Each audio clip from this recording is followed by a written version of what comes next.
So what if I told you that Hogwarts never existed?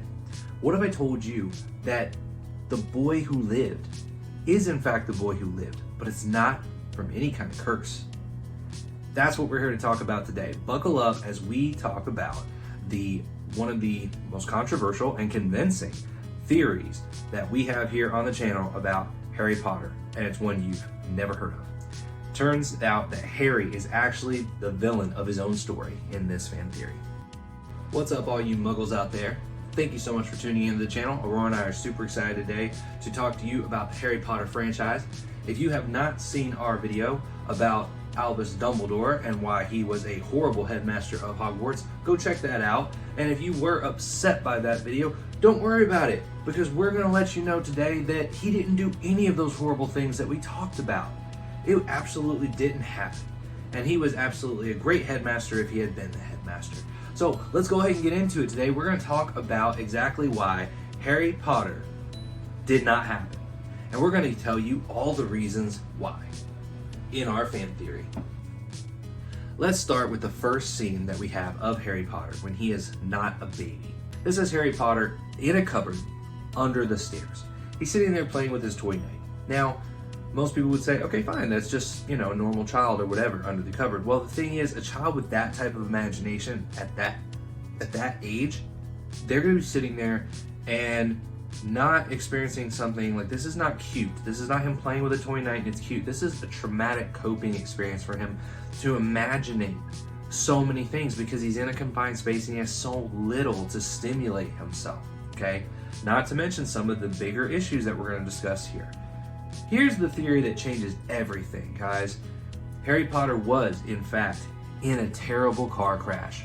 A car crash killed Lily and James Potter? That's right, Hagrid. A car crash killed Lily and James Potter. But Lily and James did die in the car crash and Harry did not, but Harry was in the car. This left Harry being the sole survivor and having a massive head injury that left a lightning bolt type scar on him. This wiped a lot of his memory. It gave him delusions, it gave him psychotic breaks and fantasies of things. This is where the story takes place. The Dursleys aren't cartoonishly evil the way they're portrayed. This is all what Harry is manifesting out of them. They're just normal people who suddenly got saddled with, a family member, dead family member's child that is brain damaged. I mean, that's very hard. No matter how altruistic you want to be, no matter how virtuous you want to be, it's very challenging to take on something like this for a family member. So I completely understand where the stress and how hard it is on them. Dudley comes down, shoves him in the cupboard because literally they had no spare room. Well, so they sit there and they shove him in a cupboard, okay, because they have no spare room. Well, the thing is, Harry probably sits there and imagines that there is a spare room and it's Dudley's extra bedroom.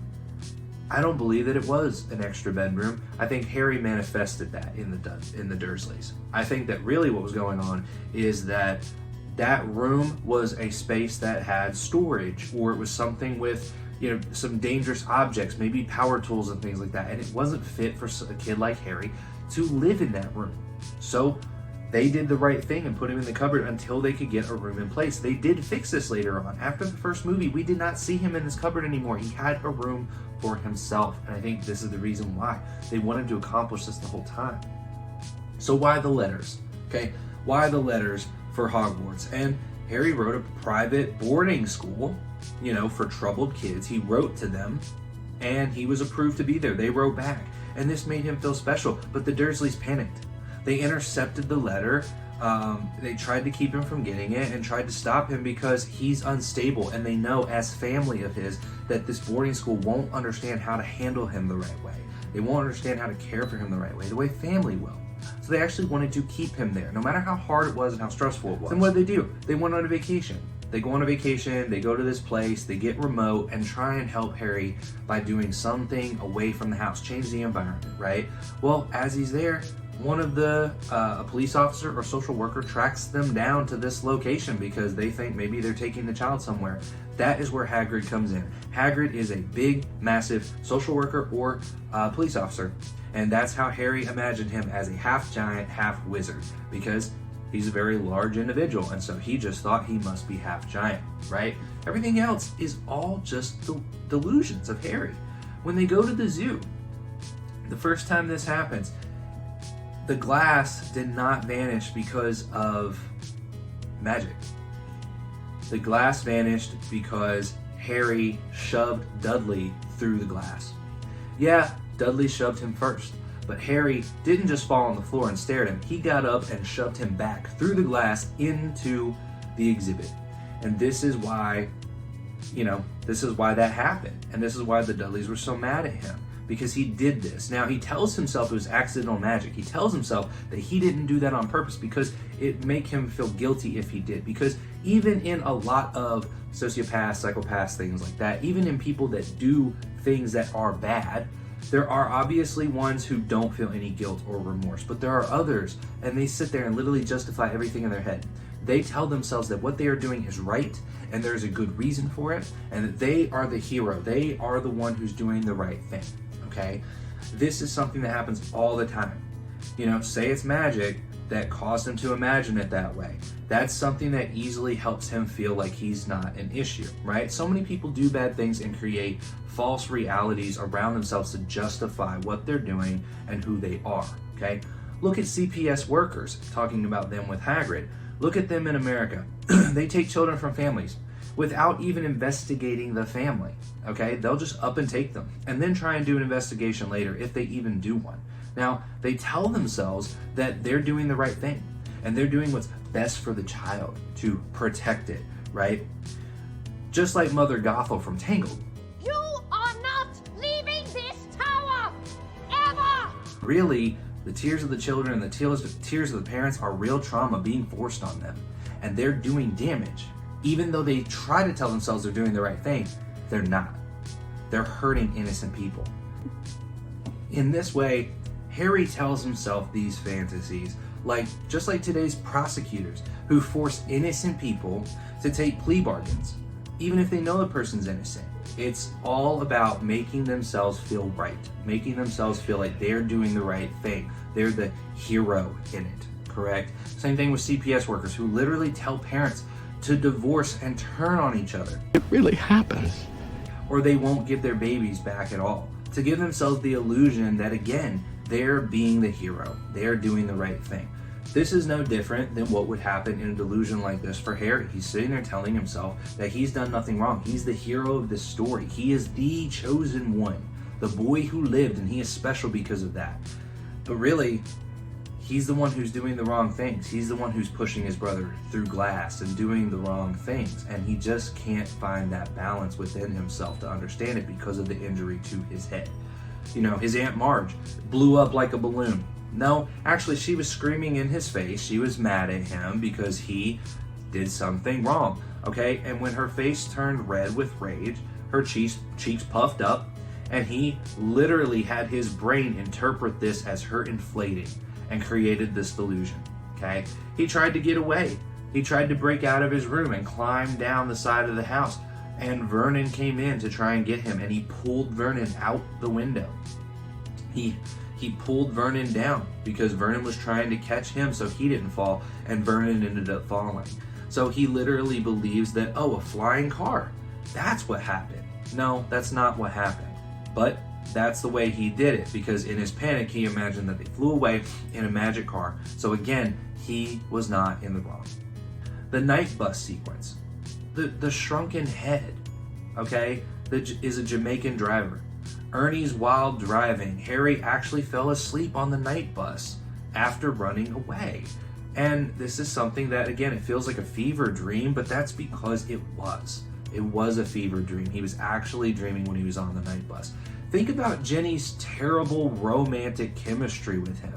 Why is that? Because Harry had actually never had any conversation with a girl in his life. He did not understand love. He didn't understand romance. He did not understand this. So he literally doesn't know how love works. So his brain writes the cringiest romance possible, okay? This would explain why it was so cringy when you saw them in the films. The Dementor attacks. Look at this. No, Harry straight up knocked Dudley out. He knocked him unconscious because Dudley was being mean to him in the park. It did not get dark. There was no storm coming, but in Harry's mind, that's what was happening.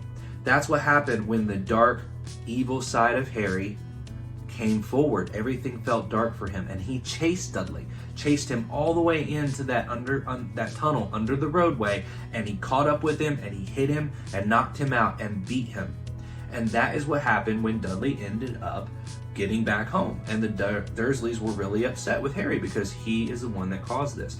And so he was facing juvenile assault charges. He was in juvenile trial. It was not a wizarding trial. That's the way he perceived it, but he was actually being charged in juvenile court for what he had done to Dudley.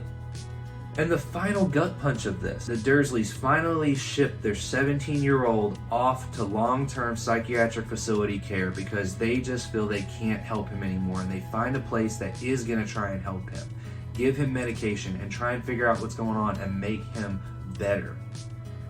They finally ship him off to this. For everyone's safety, okay? Harry's mind twisted into him heroically moving out to protect them from Voldemort. But here's the real thing of it. Horcruxes, they're not real. Okay? That's Harry's fractured psyche trying to explain why he feels split in two. He has a good moral side, but he also has this evil bad side, and that's Voldemort. Voldemort himself is the dark part of Harry's own personality. He's terrified of it. That's why they feel similar. That's why they split their soul. That's why they're connected. Okay? Because it's literally the same person and it's living inside him. Harry isn't fighting an external dark lord. He's fighting the monster inside his own head. And that final scene, grown up with Harry and Ginny and the kids at platform 9 3/4, it's the very last illusion his brain gives him as a goodbye present before the meds finally kick in at the inpatient program that he went to. He finally got there, the meds kicked in, and Voldemort was defeated, and the last illusion that he was given was him grown up having kids with Ginny. So yeah, in this theory, Harry Potter isn't the hero that we all have believed this whole time. He is an unreliable narrator who turns social workers into wizards, cousins into pigs, and his own mental illness into the greatest fantasy saga of all time. Tell me your thoughts in the comments. What did you think about this fan theory? Do you think this holds water? Is this something that if they made some adaptations and changes, this would fit in the story? Really interesting concept for us, but if this video ruined your childhood, you're welcome. Smash that like button if your team It Was All Real, and smash the subscribe button if you liked this theory. If you want to go to the Wizarding World and live your own Hogwarts fantasies, reach out to us to book your next set of magical memories. We specialize in Disney, Universal, Royal Caribbean, Carnival Cruise Line, Sandals Resort. You name it, we can take care of it for you. So reach out to us. We'd love to help you get to the Wizarding World or go check out Disney sometime in Orlando or in California.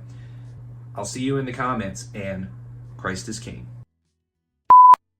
Never heard of. And its turn